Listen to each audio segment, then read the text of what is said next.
Good morning. The meeting of the Transit and Bus Committee is called to order. Mr. Marino, are there any members of the public who have signed up to speak? Good morning, Mr. Chairman. We have 4 public speakers this morning. The first speaker is Omar Vera.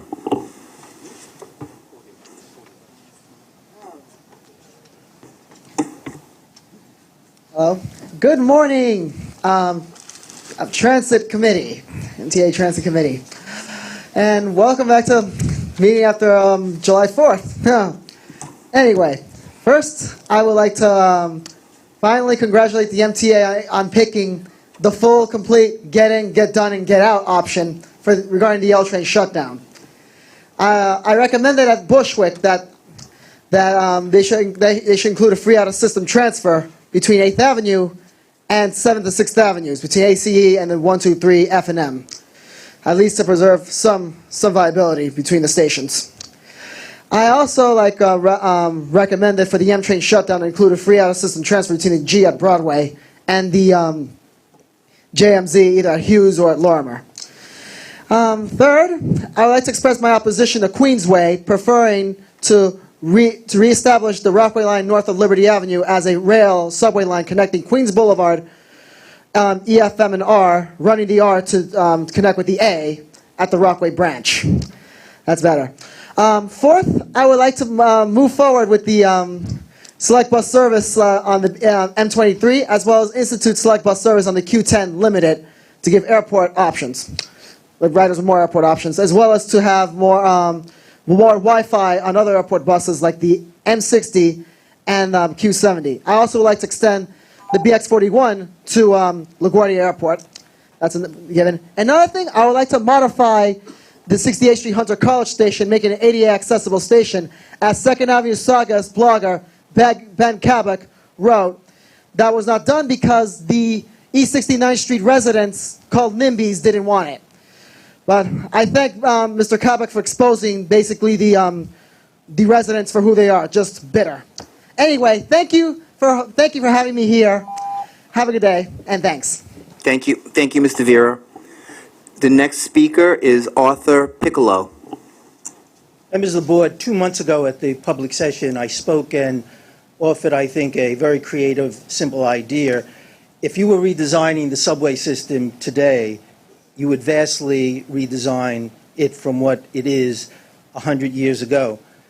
It is impractical, either financially or logistically, that this system is ever going to be redesigned in the next 10, 20, probably 50 years or forever.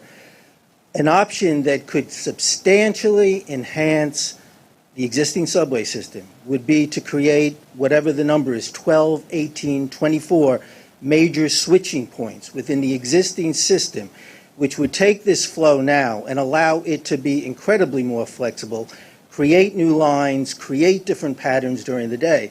I simply came here and said, as other citizens do at times, with a good idea, saying that at least one member of this board should ask the staff to at least prepare a memo, if not a full report, on the feasibility, the options, the cost of over a decade, creating 12, 24, however many major switching points within the system where the system could literally be redesigned. I'm simply here today to say that I have not gotten a response. I don't think anyone has, and I hope that in general, regarding this idea, and generally, when citizens come here with a good, reasonable idea, that at least we can expect some kind of a response, if it's no more than a short memo. So I'd like to recommend today that at least one member of the committee ask the staff to prepare a memo, if not a report, on the feasibility, the logic, the advantages and disadvantages of creating a number of new major switching points throughout the system during the next decade. Thank you.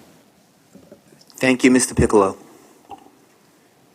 The next speaker is Murray Bowden.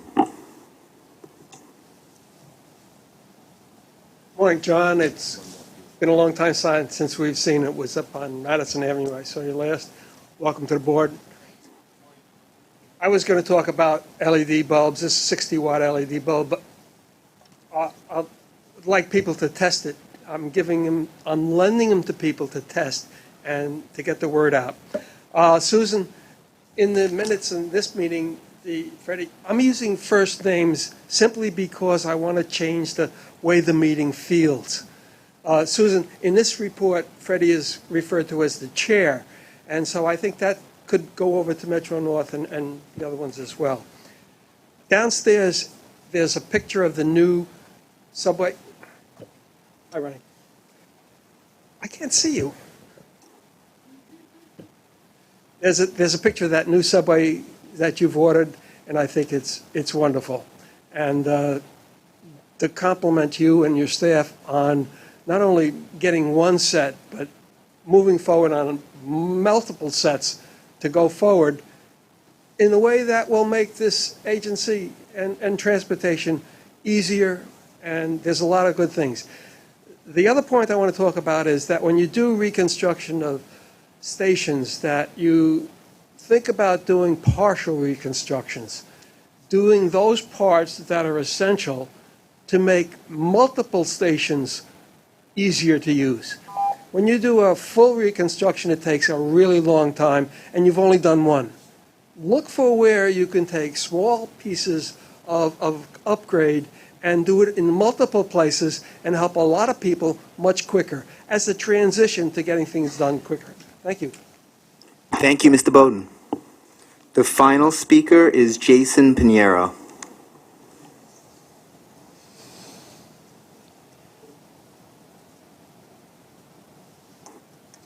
Good morning, everyone. Good morning, President Hankam. Good morning, Chairman Farrell, and good morning to the rest of the committee members.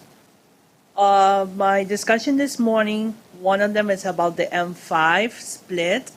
I'm totally against it because it is a dumb idea, splitting a bus route in two instead of creating the M5 set bus service, as I recommended it in the public hearing. Second of all, we want more explanation about the Second Avenue subway and to finally accept that the Second Avenue subway won't be open by December 2016. And third and not least, I want to thank President Hankam and Chairman Predigas of the work that they're doing. And finally, this morning, we learned that the L will be shut down 18 months. So thank you for choosing the option.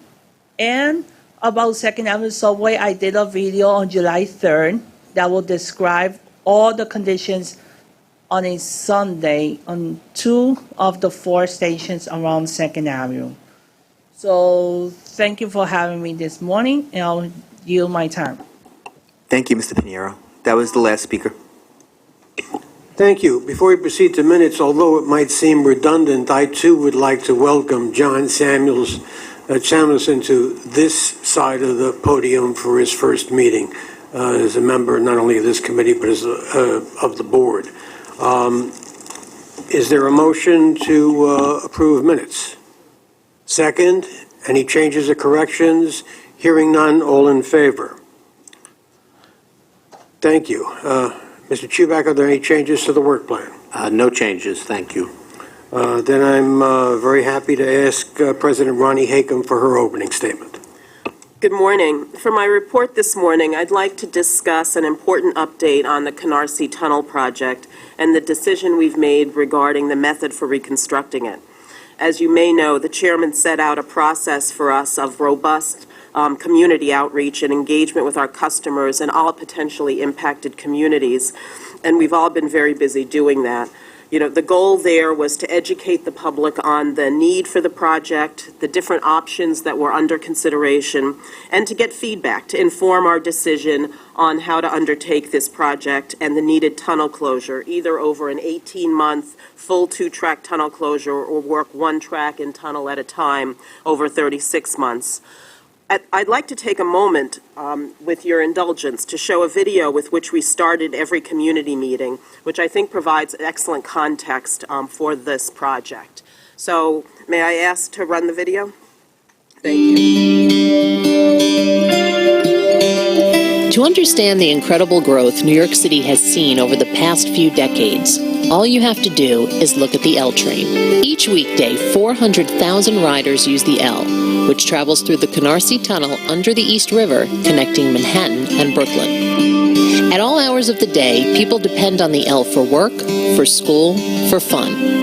Ridership has more than tripled since 1990. In fact, the L line alone is the 10th largest subway in North America, only slightly behind the entire BART system in San Francisco.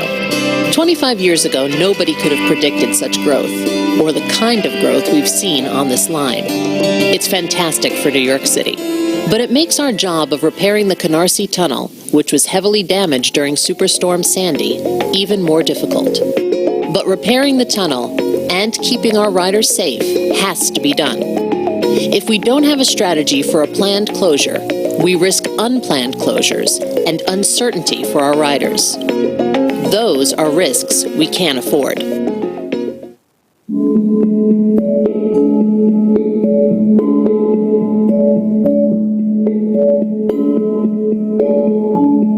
Superstorm Sandy flooded 9 of the system's 14 under-river tunnels with salt water, which is extremely corrosive.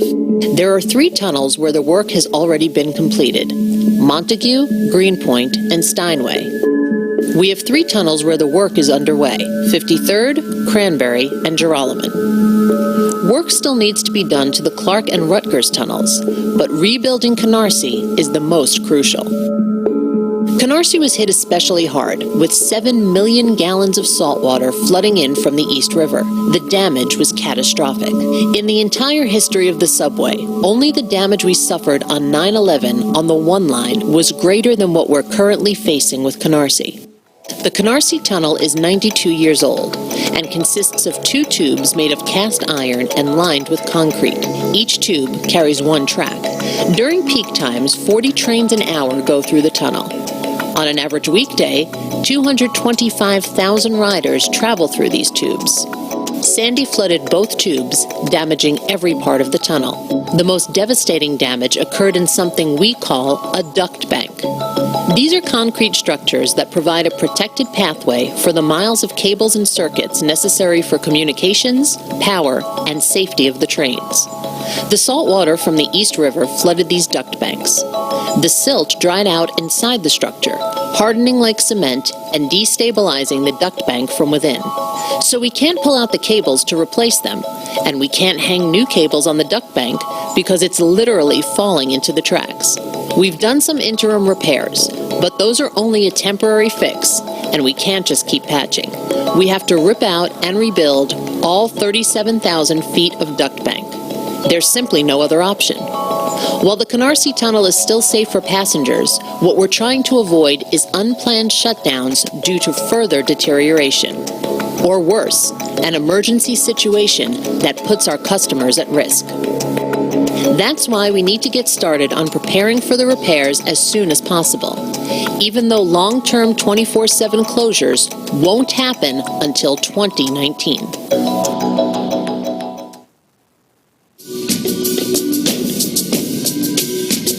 Each tunnel damaged by Superstorm Sandy has unique circumstances that require different approaches to making repairs. At Cranberry, we were able to do the work on nights and weekends. At Montague, we had to close the entire tunnel. For Canarsie, the work is just too much for a nights and weekends closure. In particular, the demolition and replacement of the duct bank and other concrete structures will generate what's known as silica dust. To keep workers and passengers safe, we have to take special precautions and procedures when dealing with silica dust. This takes a lot of extra time. So even if we did shut down the tunnel for the weekend, we couldn't bring back normal service until the following Tuesday or Wednesday because of the time we'd need for the cleanup and silica testing. That leaves us with 2 options for getting the work done: a full 2-track closure that lasts 1.5 years, a single-track closure that lasts 3 years. A 2-track closure for 1.5 years is the fastest and most efficient way to complete the work. Under this scenario, L trains will operate in Brooklyn, but not in Manhattan. There would be near normal service between Bedford Avenue and Rockaway Parkway, but no service between 8th and Bedford Avenues. The other option is a single-track closure that lasts 3 years.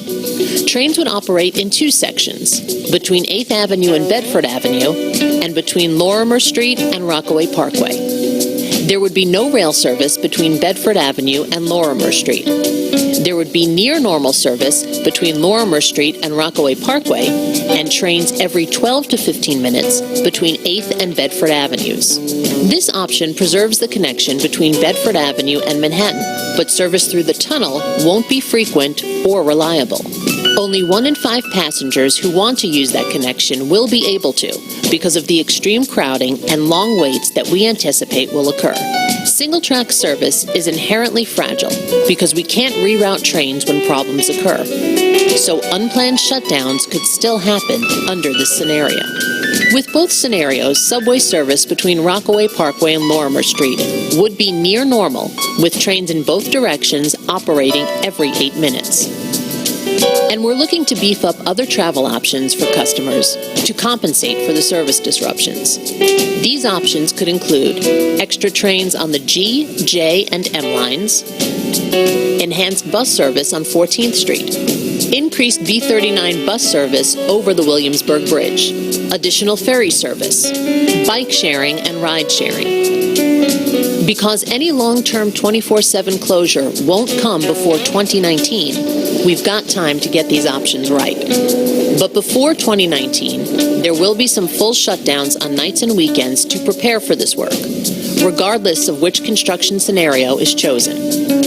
In addition to repairing the Canarsie Tunnel, we'll make significant upgrades to enable more trains per hour on the L line. We'll also improve First Avenue and Bedford Avenue stations to increase safety and convenience for our customers there. First Avenue will get a new entrance at Avenue A and new elevators and stairs. Bedford Avenue will get new elevators and stairs that will greatly ease congestion at this station.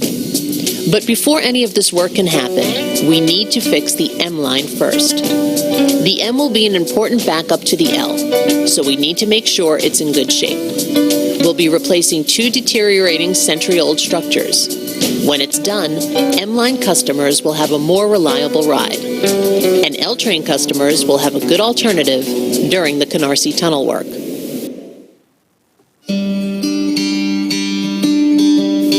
From one end of the L to the other, we see the story of New York's incredible Renaissance. When you ride the Canarsie line, you see the diversity of people, businesses, and activity that make New York one of the best places to be. We know how important the L is to these communities, and we take our responsibility to our customers very seriously. And after we rebuild the Canarsie Tunnel, we'll have an L line that will be better than ever. We'll have more trains per hour and improvements at some of our busiest stations. Most importantly, we'll have a tunnel that will be safe and reliable for decades to come. Thank you. So, since May, the chairman and I, together with Donna Evans, headquarters chief of staff, who actually moderated the discussion, and our own folks who took in questions and comments, we were in Williamsburg, we were in Manhattan on 14th Street, we were out in Canarsie, in Bushwick, and I would like to note right up front that many staff worked each meeting in order to both facilitate the meetings themselves, but also to answer one-on-one questions that people had about the project, the construction, representatives from subways, from operations planning, from CPM, government and community relations. It was a real all-out effort to try to address as many questions and comments as possible. Approximately 500 people attended these meetings. We've received over 900 comments, emails, cards, calls, and letters. And during the process, it was interesting to me, a public consensus actually formed, and it's the one that we have, which is to do an 18-month full tunnel closure. Of the comments we received directly, 77% were in favor of the full shorter closure. In addition, Lois Tendler and her staff visited all 11 community boards along the L line, and they were overwhelmingly also in favor of the full shorter closure duration. By the way, I think it was important that we were in these community meetings, because one of the things that I heard in Brooklyn was there had been a rumor afoot that we were going to close the entire L. And that was just not correct, and it was good in the first instance to be able to put that rumor and dispel it. Because as you heard from Canarsie to Bedford in Williamsburg, it will be near normal service. So let's talk a little bit about the rationale behind the 18-month closure. The first is, it is the least risky way to do a project of this nature and the amount of work that needs to be done. As you heard on the video, one of our concerns from a construction perspective was that doing a one-track, maintaining a shuttle service could also lead to unplanned closures, and you know that is our worst-case scenario for our customers. We have better control and give the contractor better control of the tunnels and the environment. We'll do environmental testing, as you know, that's an important requirement as we do demolition work like this. 80% of our riders will have the same level of disruption under either option, and so they told us that it's better to have the shorter duration of pain than the longer. I mentioned in Brooklyn, the full closure preserves the connection between Bedford and Lorimer as well. The one track would actually have created a disconnect and last twice as long. In Manhattan, the partial closure, while it provides the optic of maintaining some shuttle service across 14th Street. The reality is that one-track service would be so constrained, we would only be able to accommodate about 1 in 5 of our riders, and it created some true concerns for us about crowding in some adjacent stations as well. And then it is more efficient. And what does that mean? It means this is going to be a negotiated procurement. We will have the opportunity to challenge the teams that are proposing on this project. We will, and I will say this publicly, we will be in a position to pay incentives for early completion. As you know, on the Montague Street Tunnel for the R line, the contractor actually finished a few weeks early, and that was a good thing. That 14-month closure was closer to 13 months. We're hoping that the 18-month closure can also be brought in as well, just to do this work as efficiently as possible. And not to mention, if the contractor is late, there will be significant damages for delay, too. So what are our next steps? We know that coming here is just the beginning of this important project. We will have the opportunity to work with the contractor teams to also work with our stakeholders to develop a fully operational plan to minimize these impacts to our customers and create a reasonable alternate service plan. As you know, this plan only needs to be implemented with the closure beginning in January 2019. So we have time. We have time to put a thorough plan together and to get it right. So in conclusion, I would anticipate coming back to you here in TA committee and providing you periodic updates as we get further along on this important project. And that concludes my remarks, sir. Thank you. Mr. Albert. I want to congratulate Ronnie and your whole team for the way you put together the public meetings, the fact that you bothered to go to every community served by the L line. I think that was a real It was a game changer. yeoman's effort by many, many people, and you saw them at some of those meetings, how many people we did have answering questions, so thank you, appreciate that. And hopefully, when the eventual alternatives for L riders brochure comes out, it'll be as good as some of the other major projects. That's one of the best things transit does, I've found. Thank you, yes. Thank you. To begin the operations report, subway performance indicators, and Winton Habersham. Thank you. Good morning.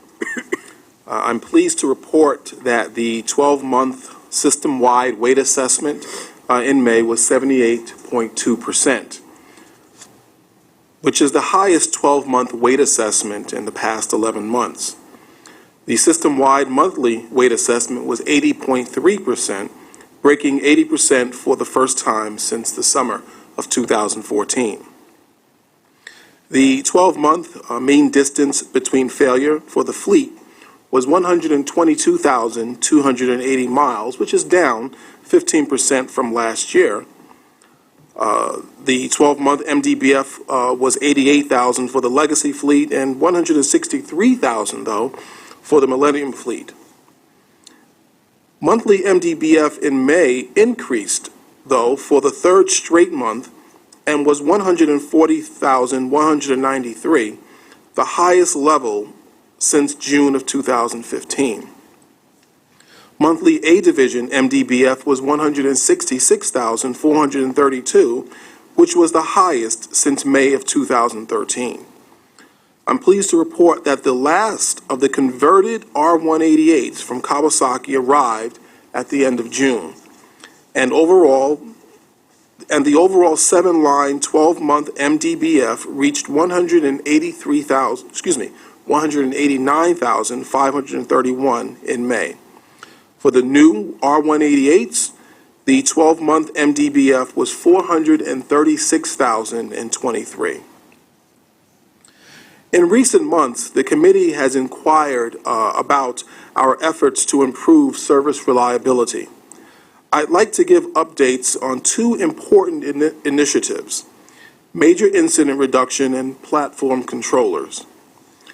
A key strategy we've employed to improve service is targeting resources on preventing and mitigating major incidents, which are events or disruptions that cause a large number of delayed trains. May had the fewest major incidents since last June.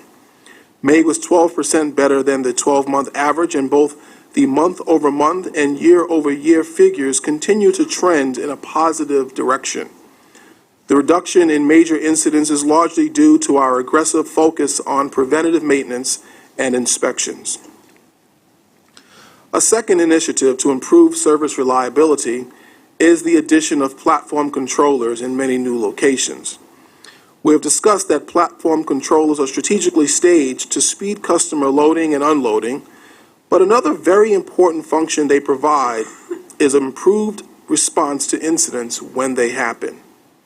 In May and June, platform controllers were able to provide assistance for 123 incidents and mitigate service disruptions. While the average passenger-related incident caused six train delays, incidents where passenger controllers responded averaged fewer than 4 delays, and in fact, most incidents had 0 train delays. I'll share with you two customer-related incidents that occurred during the AM rush hour. In June, platform controllers Vladimir Nolasco and Jermaine St. Hilaire and Shakia Owens helped rescue a sick customer from the roadbed at 86th Street. Although the incident lasted for 20 minutes and caused 30 train delays, the presence of a platform controller greatly reduced the service impact. In May, platform controller Joella Richmond Irving and supervisor George Baez prevented a man in a wheelchair from falling onto the roadbed at Grand Central. In both of these cases, rapid response from our employees directly helped serve several passengers and indirectly helped thousands of other passengers by reducing the impact on service. This concludes our operating report. Thank you. Any questions? Mr. Merdler and then Mr. Albert. I'd ask you to turn to page 21 of the book. If I read that correctly, approximately 25% of the time, and in some cases as much as a third of the time, the weekday weight assessment on the A line is just not there, not accurate. They don't get there when they're supposed to. If you look at the 5 and the 6, you have 1/3 of the time they just don't get there when they're supposed to. My question to you is, what is it that can improve that service delivery? I understand that one major ingredient of that is improved signaling and computer-operated signaling and dispatch. Could you at some point in the relatively near future give us an estimate of A, the cost of providing that improvement, B, how long it would take, and C, on an optimal and on a median basis, what improvements that could hope to exact? Because this has been going on for months on end. I congratulate you, as I have in the past, for not diddling with the numbers and trying to make them look better. But it ain't good. It just isn't what the public is entitled to have. And I'd like everybody to know what it is that it would take to do it, both in money and in effort, and how long it would take. So Can you do that for us? we can bring that information back to TA committee. Coincidentally, at CPOC this afternoon, there will be a brief overview of some of the signaling program and projects, and some of that information will also be presented today, but we will bring that to committee as well.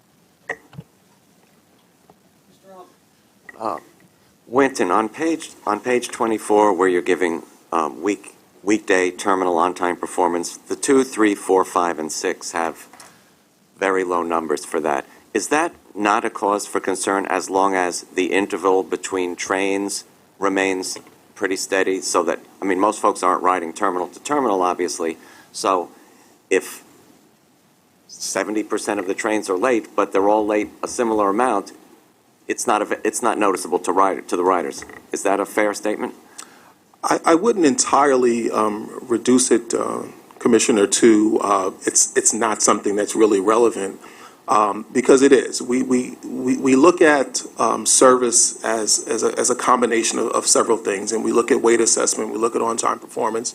The reality is that people do want to get to where they're going on time.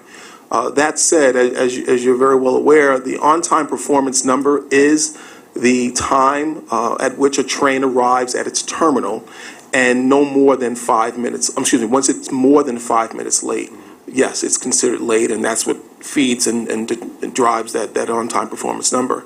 That said, yes, during the course of an entire trip, most customers, board a train and get off that train after and before the terminal. So that time of arrival, no, is not so much relevant to most of our customers.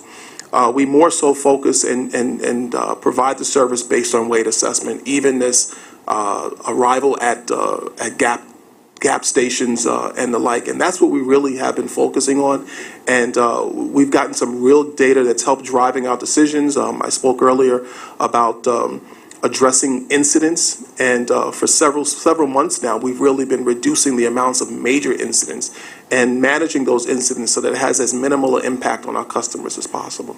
If a GO is underway, are the trains affected by that GO taken out of the normal on-time performance statistics? Not necessarily, not directly. When there's a general order, operations planning develops a supplement schedule. And so in that respect, yes, it is addressed and taken out of, but we're still trying to perform and provide service against that supplement schedule. So it could result still in trains delayed. I would point out that, well, first of all, as we've said in the past, trying to work on evenness and weight assessment in many cases results in, by the rules we currently operate on, a hit to on-time performance. So if we skip a station to respace trains, that would count as a late train, even if it got into the terminal on time. And as Winton said, in particular the 2 and the 5, there's been a lot of work up in the Bronx, and that's been affecting those routes. We are continuing to look at the timetables to make sure we have them optimal, but there's a lot of work still to be done in that regard. Mr. Albert focused on something important, and I ask you to look at pages 21 and 24 and to the number 5. On the weekday weight assessment, 1/3 of the time the trains are late at the station. All right?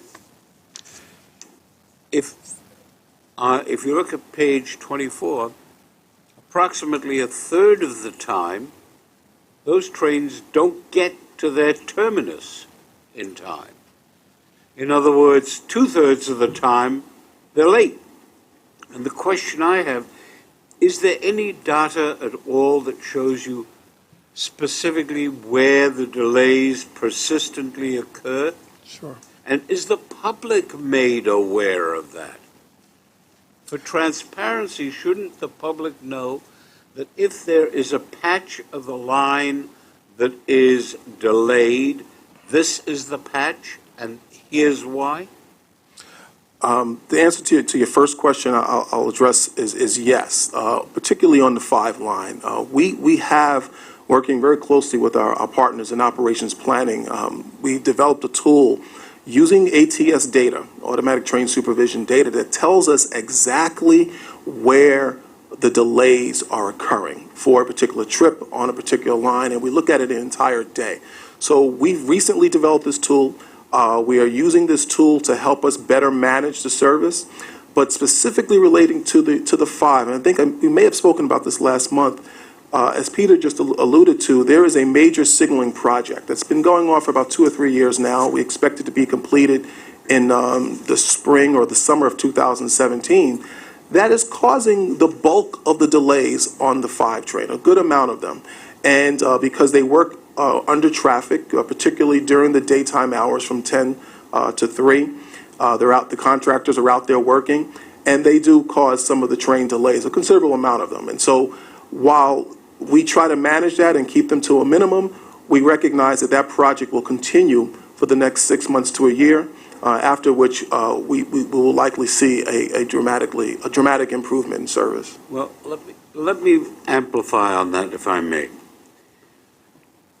The question I put specifically was, shouldn't we let the public that resides or travels in that area know that there is this problem, that it's going to last, as you had indicated, something like 6 months, and what has caused it? But it's not just the 5. Take a look at the 4. The 4 is 70% of the time you get to the station on time, 30% you don't. Now look at the weekday terminal roll-in, 60% of the time you don't even get there on time. That's got to be a different issue. And I'm saying to you that on the A lines, you have that in a majority, overwhelming majority of the numbered trains. My point to you is, please give thought to A, identifying where the bottlenecks are, and B, notifying the public in that area or that travel in the area that it's going on, approximately how long it's going to go on, and why. Appreciate that. We can take a look at that. Okay, now we're ready for the bus section of the operations report, and Darrell Irick. Good morning. The 12-month rolling average for MDBF through May 2016 is 5,468 miles, or 17.5% over May's performance last year. July 3rd, the MTA, in conjunction with NYCT, introduced select bus service on the B46, making it our 11th SBS route on our 10th corridor. The B46 is the busiest route in Brooklyn and the 3rd busiest route in New York City. It functions as a critical north-south link for 45,000 daily customers, providing connections to 5 different subway lines and 30 different bus routes. The introduction of SBS on this vital corridor will significantly improve travel times and reliability for thousands of customers. Some of the design elements along this route include off-board fare collection, traffic signal priority, real-time passenger information signs, and the future construction of bus bulbs that will make the streets safer. Finally, as I mentioned last month, we held our bus rodeo on July 16th and 17th, which showcased the skills of our bus operators and maintenance employees. Events like the rodeo go a long way in furthering our commitment to a strong safety and team culture. 18 of our top employees will get a chance to compete in the New York statewide rodeo, which will be hosted by the MTA this coming fall. We wish them the very best of luck. Also, and finally, I would like to take this opportunity to acknowledge and thank 2 of my critical team members who will be retiring in August. John Kivlahan, Chief of Operations, and Tom Charles, Vice President of Paratransit, have dedicated decades of their career to public transit and have been integral parts of my team. I wish them the best health and happiness in their retirements. And leave a spot for me, guys. Thank you.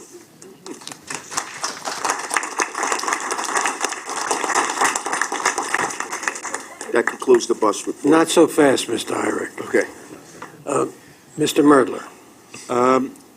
I have observed what I'm about to say to you, particularly in Manhattan, but I'm sure it occurs elsewhere. UPS, FedEx, and those kind of delivery trucks parking either in the bus stop or immediately in front of it, causing the buses either not to be able to park in the stop or pull in front.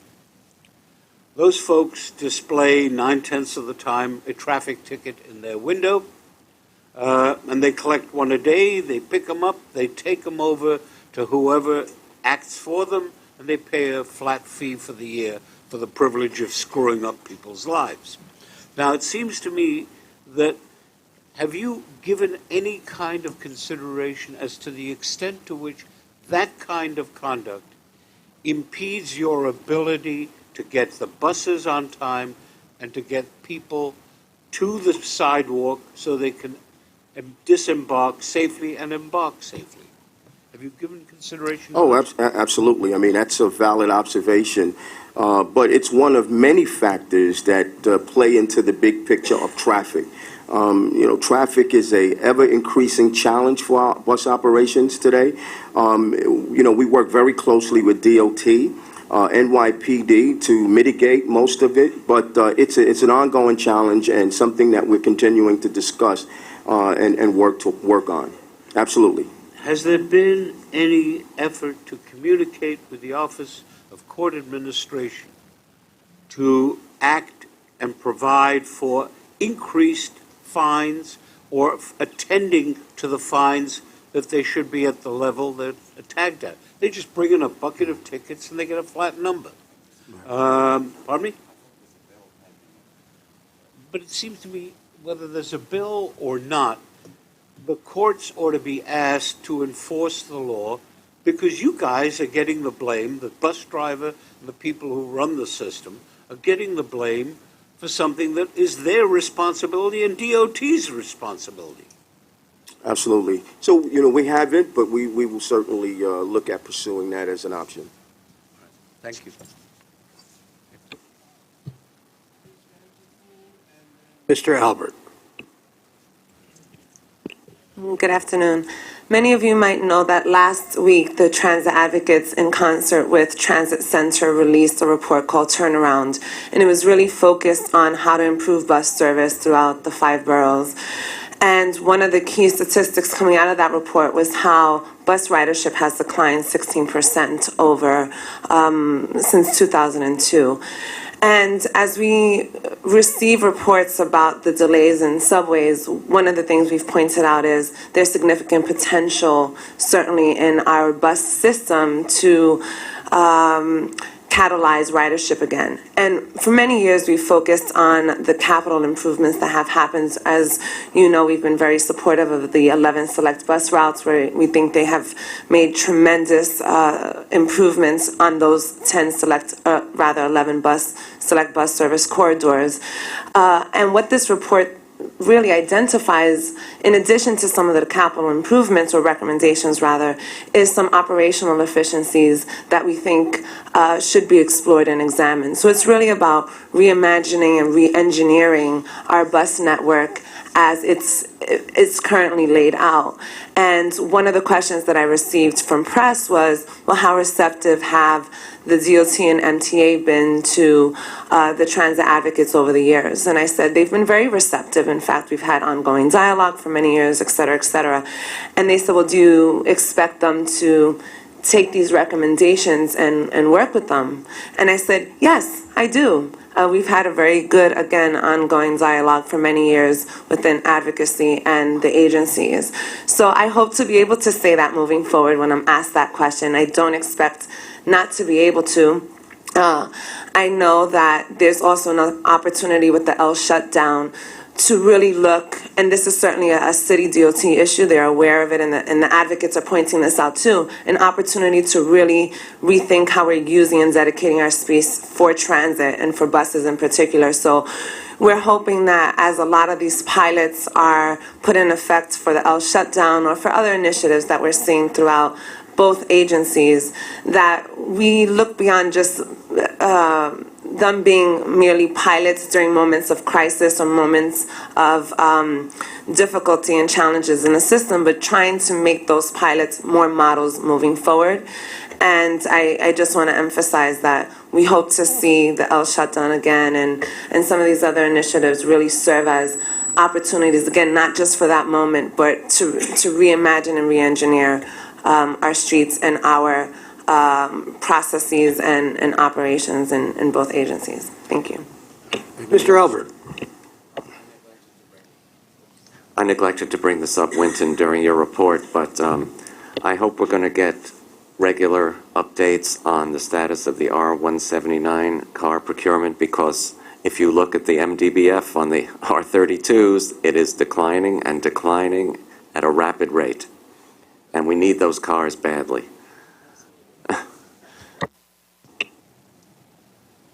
Our newest inductee into the Transit Museum. Not soon enough.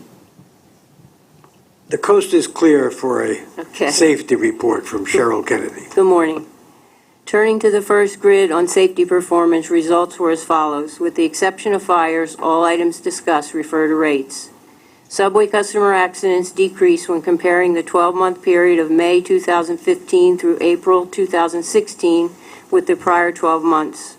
Subway fires decreased when comparing June 2015 through May 2016 with the prior 12-month period.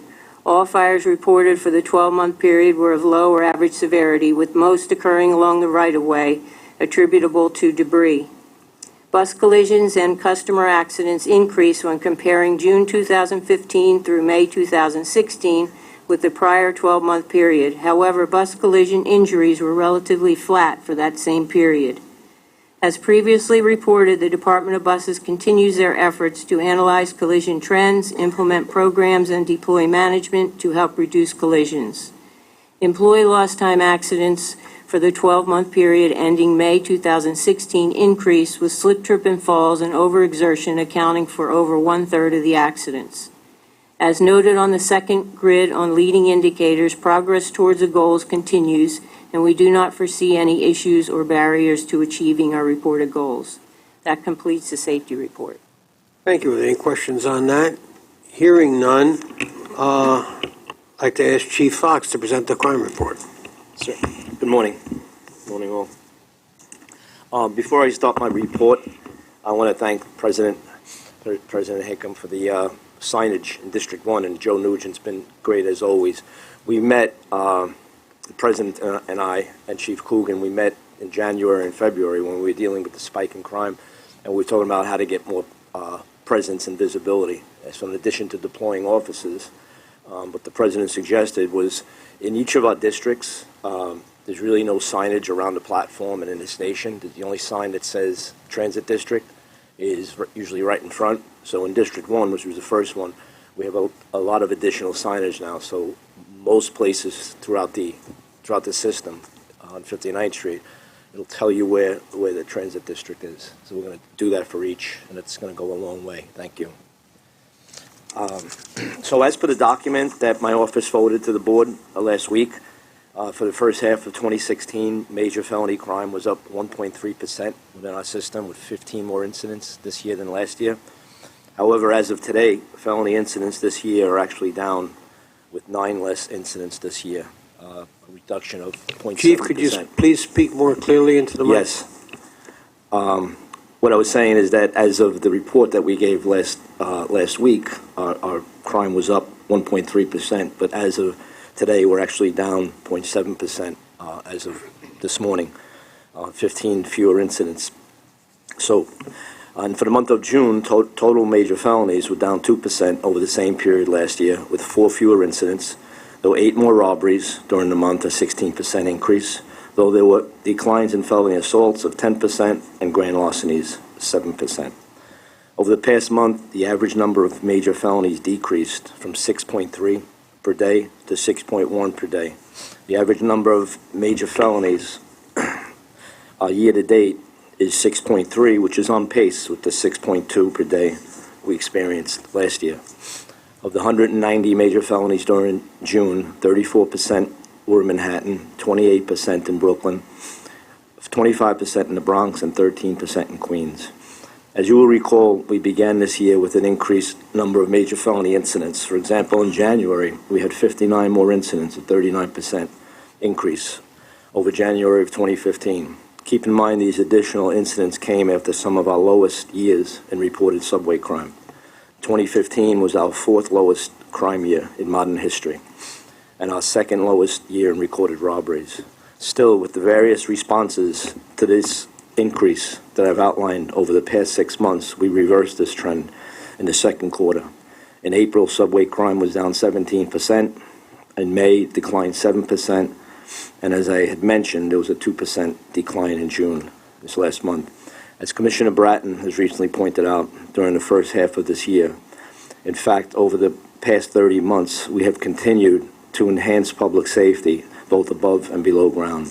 Citywide, in 2014 and 2015, the NYPD recorded two of the three lowest years, including the lowest for murders since the 50s.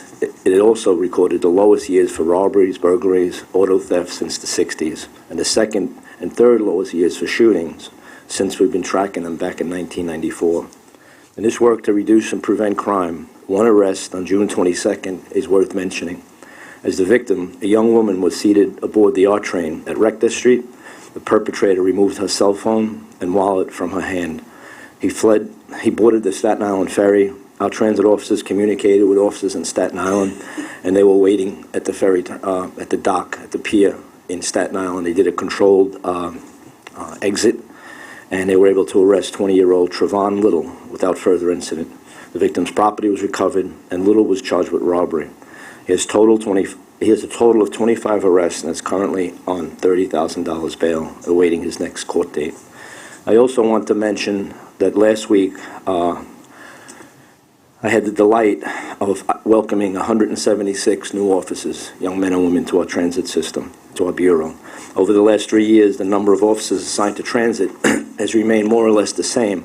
So while we routinely receive new officers as they graduate the police academy, this marks the first major increase in our uniform patrol force in several years. I'm sure subway riders will be just as glad as we are to see them out there.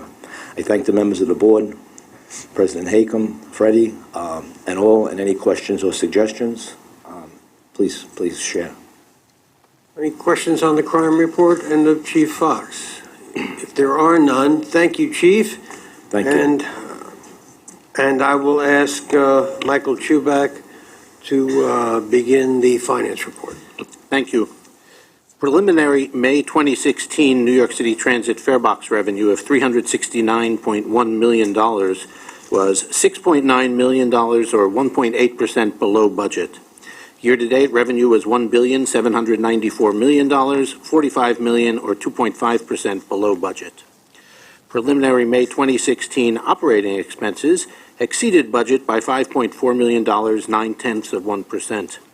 Labor expenses were above budget by $6.7 million, 1.5%, while non-labor expenses underran by $1.3 million, or 0.9%. Year-to-date, operating expenses were less than budget by $55.3 million, or 1.9%, comprised of labor cost underruns of $22.5 million, largely due to the favorable timing of fringe benefit expenses, and favorable results in non-labor expenses of $32.8 million, primarily due to lower energy costs. Turning now to preliminary ridership for the month of May, New York City Transit ridership totaled 209.3 million, 2.1% below budget. May 2016 average weekday ridership results compared to May 2015 were as follows. Subway ridership was 5.9 million, a decrease of 0.7%.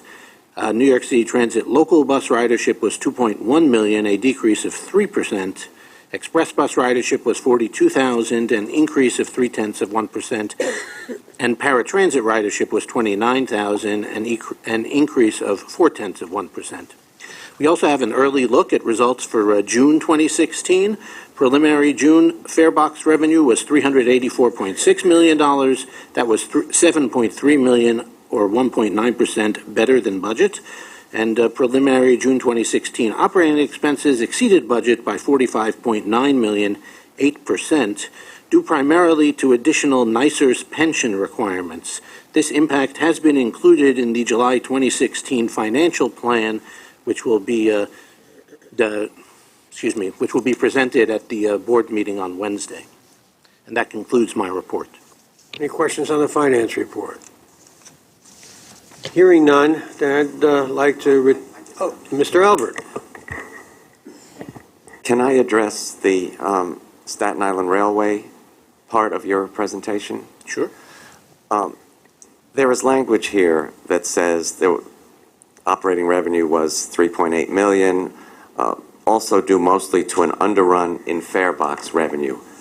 As the Staten Island Railway only collects fares at St. George and Tompkinsville, and you're not even expected to pay a fare on all of the other stations, is it not possible that the underrun is south of Tompkinsville, all the way to Tottenville, for instance? Well, that would not have been collected. Well, right. I mean, essentially, in constructing the budget, we would not have assumed any revenue for those rides. So if, in fact, those rides are falling short or overrunning, it's really not a factor. We've looked at the possibility of having an Eagle Team type inspection of fares on a periodic basis on the Staten Island Railway? Or? So the system for fare collection on Staten Island is not like SBS in the sense that you pay your fare and then you get a receipt. You literally pay as you exit or enter at Tompkinsville or St. George only. I know. And there's no, in effect, there's no charge to go to any of the other stations. That is the only place in the entire MTA where you're not even expected to pay a fare. So we made a conscious decision at one point to add fare controls at Tompkinsville. Yeah, I pushed for that. It was a worthwhile capital expense, but it was a significant capital expense. Mm-hmm. And I think we can take another look to see if people are, I mean, in that case, we did it because people were avoiding St. George deliberately. Of course. I don't know that people are now getting off one stop earlier in order to avoid both of those stations. It's quite a long walk to get to St. George. It is. But we can take another look. Thank you. What motivated that change? The determination that there shouldn't be a fare?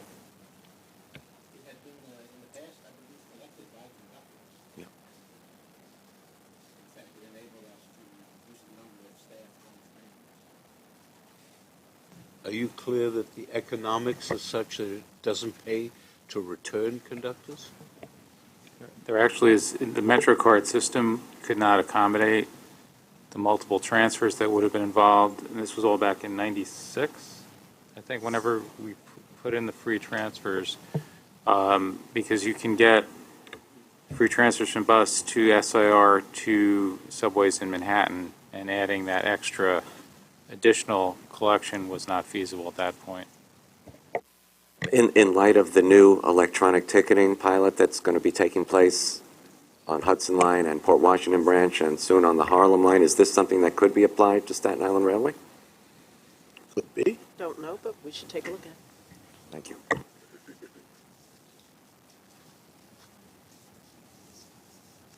Is there anything else? Then back to Darrell Irick for MTA Bus Financial Report. May 2016 fare box revenue was $17.9 million, or 2.3% under budget, primarily due to lower than anticipated ridership on weekends and the Memorial Day holiday. Total MTA bus non-reimbursable expenses year-to-date through May were $6.9 million, or 2.5% below budget. Labor expenses were $8.6 million, or 4.2% over budget, primarily due to higher wage rates, the unfavorable timing of reimbursable projects, and higher workers' compensation reserve requirements based on an actuarial update. Non-labor expenses were below budget by $15.4 million, or 21.3%, largely due to the timing of maintenance contract expenses and lower fuel costs. MTA bus preliminary ridership for May 2016 was $11 million, or 1.6% below budget, as significant rainfall may have disrupted holiday plans for many customers. Both the 12-month rolling average for weekday and weekend ridership through May 2016 remained relatively flat as compared to the same period through May last year. This concludes the MTA bus finance and ridership reports.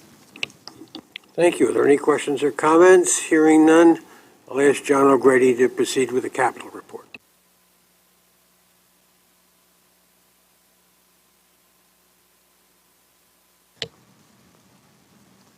Thank you.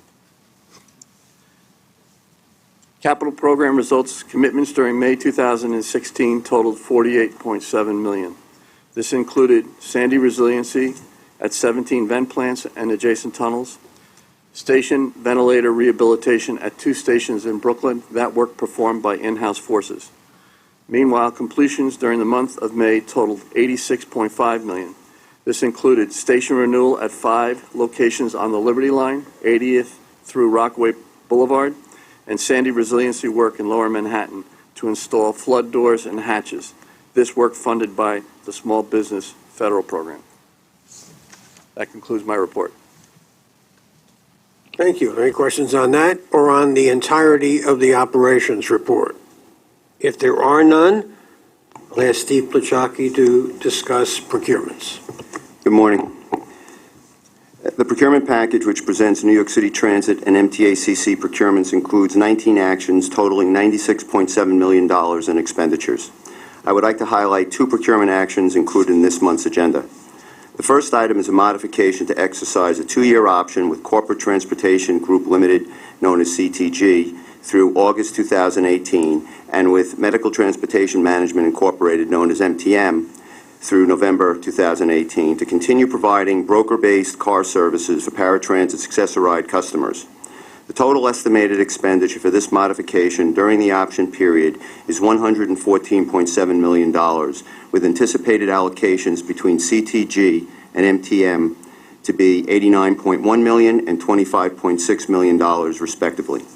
Paratransit uses the broker model, where both contractors schedule and dispatch prearranged accessoride trips through non-dedicated networks of livery and black car service providers. These non-dedicated networks of service providers use their own vehicles to perform accessoride trips in addition to other private work. This allows paratransit to supplement primary carrier service under the broker model and to provide additional capacity at a lower cost. Broker pricing for ambulatory trips, which are trips for passengers who do not require a wheelchair or a lift, is an average cost of $30 per trip.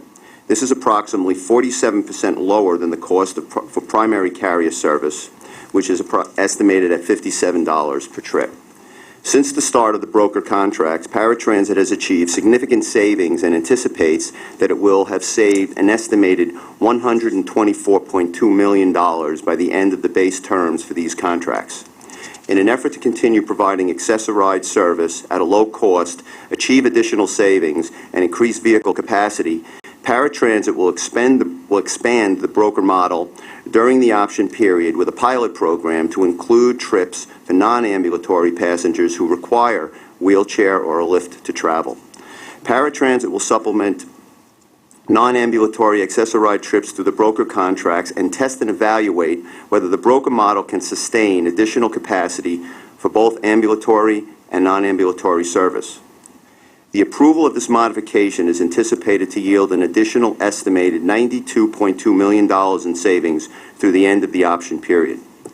The second item I would like to highlight is a request for the Board to approve an authorizing resolution for New York City Transit to utilize a competitive request for proposal process rather than a competitive sealed bid process to upgrade the emergency booth communication system, including mass call functionality.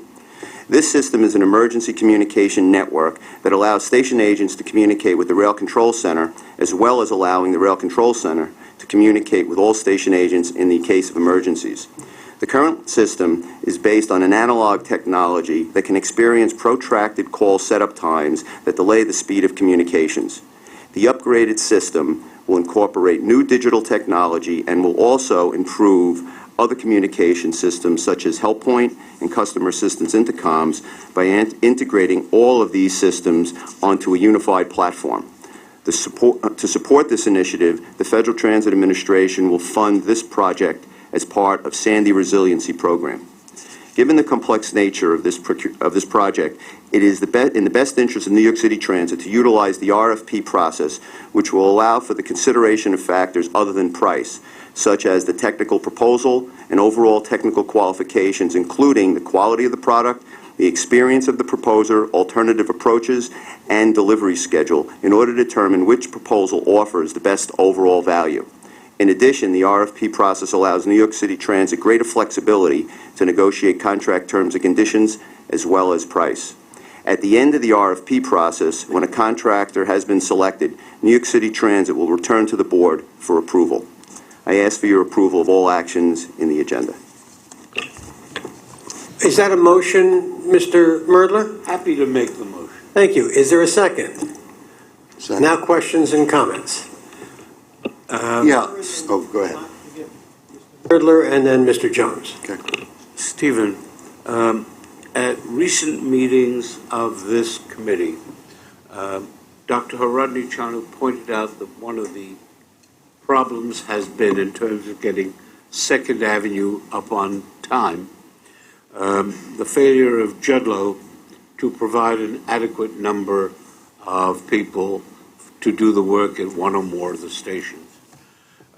My question to you, since you have Judlow here now functioning in connection with the station escalators, that's page 120, do you know whether, if it fails to do that which it is required to do, that failure will be a factor that would guard against it getting any future contracts?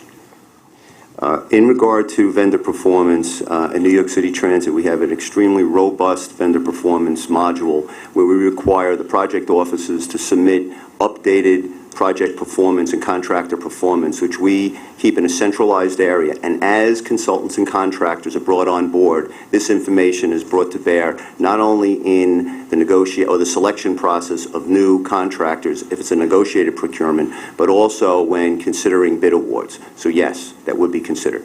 Thank you. Mr. Jones. You mentioned essentially using paratransit livery cabs and other vehicles to cut costs. Do we have any idea of the relative customer satisfaction, or is there any feedback going on? That's the first question. And what about the background checks of the independent providers? Obviously, this has been an ongoing issue that's come up with the city, but I'm wondering if the same kind of constraints and investigation is going on for you. With regard to the first question, the paratransit office, the project office, monitors service and complaints, and there's a feedback loop where the project office will actually bring the contractors in, whether they be primary or broker, and have that discussion in terms of continual performance improvement. So yes, it is monitored and it's actually calculated, and the contractors get feedback on that. With regard to background checks, we perform thorough background checks of all new contract awards.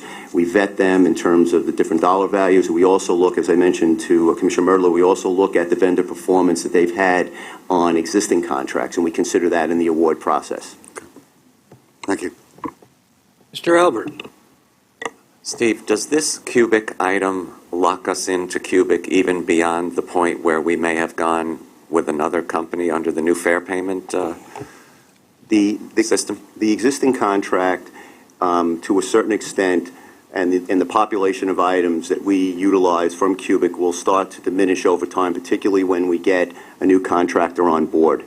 The extent to which we may be in a relationship with Cubic for things like tripods and a lot of mechanical issues that may continue to exist. But we also have underway, and we have for a while, reverse engineering opportunities where we start to cut away at those items. I can assure you that the new NFPS program that we have an open solicitation on now clearly goes into mitigating and minimizing our dependence on any new contractor that we would contract with through various opportunities like open architecture, open payment process, commercial off-the-shelf products, both hardware and software, as well as the opportunity to evaluate full cost cycling, not only the capital expense, but also the operating expense. In the past, perhaps we haven't been as diligent when we went out for new systems to look at the cost of operating and maintenance down the line. In the new procurement, we actually have them cost out what full maintenance would be in a way to make sure that we look at the entire acquisition, not just the capital front end. Thanks. I saw this runs through 2019, so I was a little alarmed, but that's a great answer. Thank you. There's no one else. The procurement package has been moved and seconded. All in favor? Opposed? Abstaining? The procurement package passes. For service changes, I'll ask Peter Caffiero and Mark Holmes to make their report. Thank you. There are several staff summaries this month, but let me start with New York City Transit having one staff summary which requires committee approval regarding a proposal to split the M5 bus route into two separate routes to improve reliability. As required by our board-approved service change procedures, and in this case particularly it applies because the change will affect more than 25% of the M5 route, this proposal was the subject of a public hearing held on April 20th, 2016 in this room, and it requires committee and then board approval before we can proceed with implementation.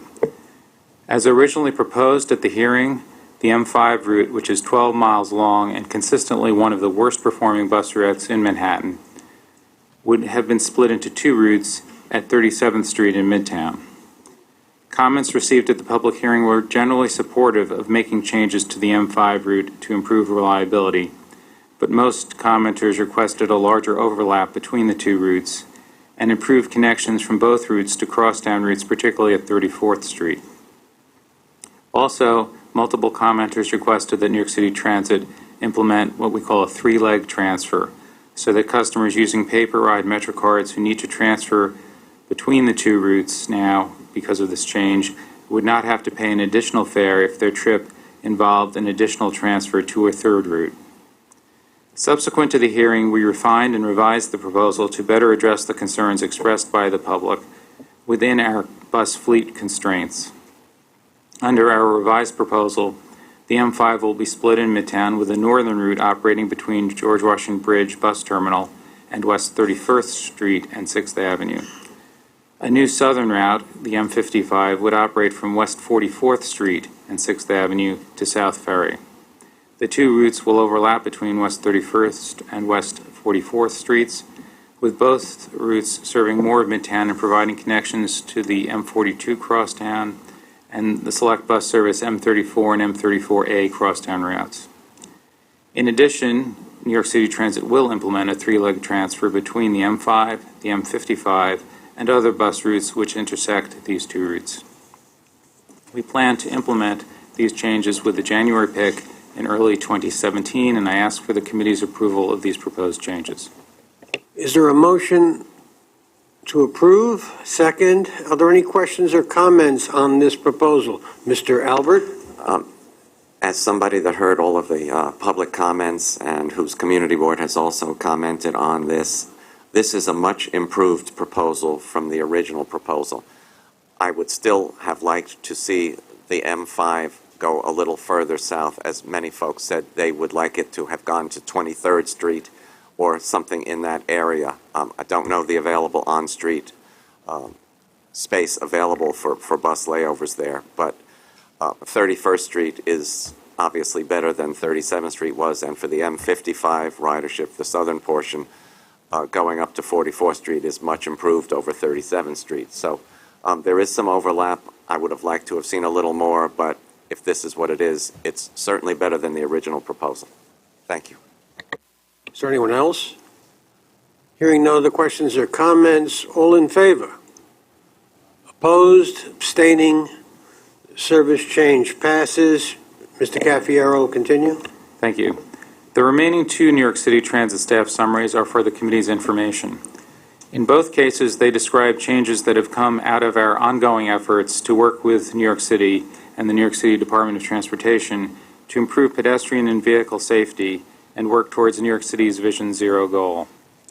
The first staff summary describes a proposal to reroute the B26 and Q55 bus routes in Ridgewood and Bushwick as part of New York City's continuing efforts to improve pedestrian safety at the three-way intersection of Myrtle Avenue, Wyckoff Avenue, and Palmetto Street.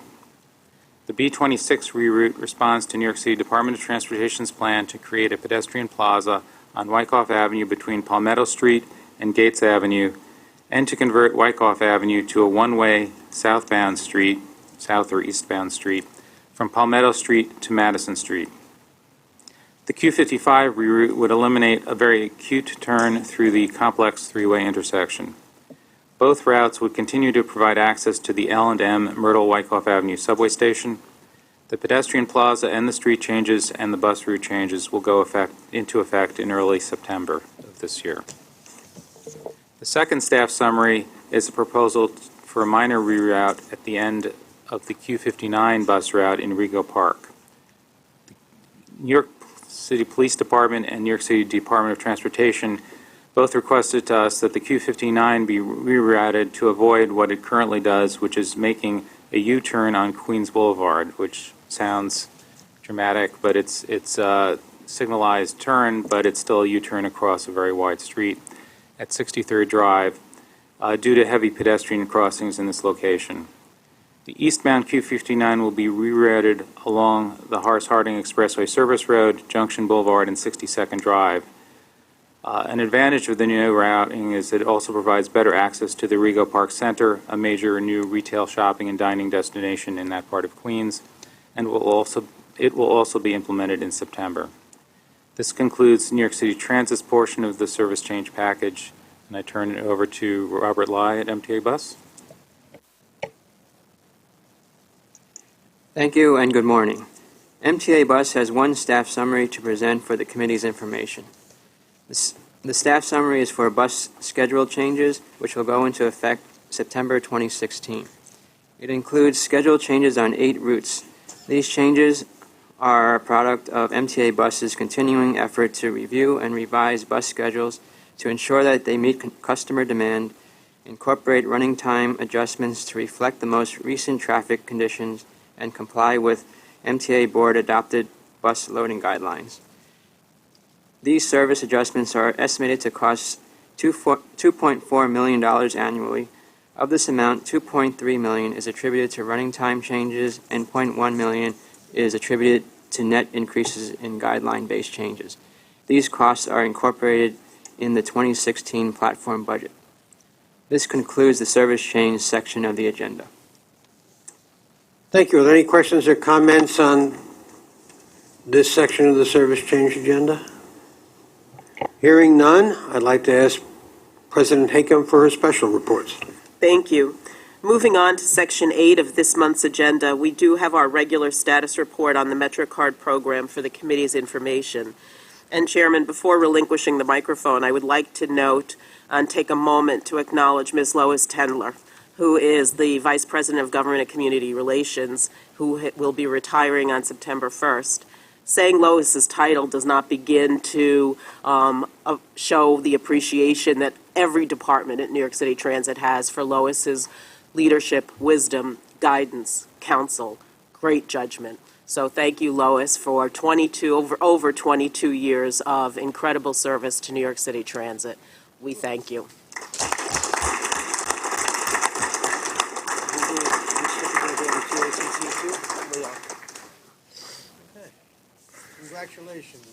Congratulations, Lois.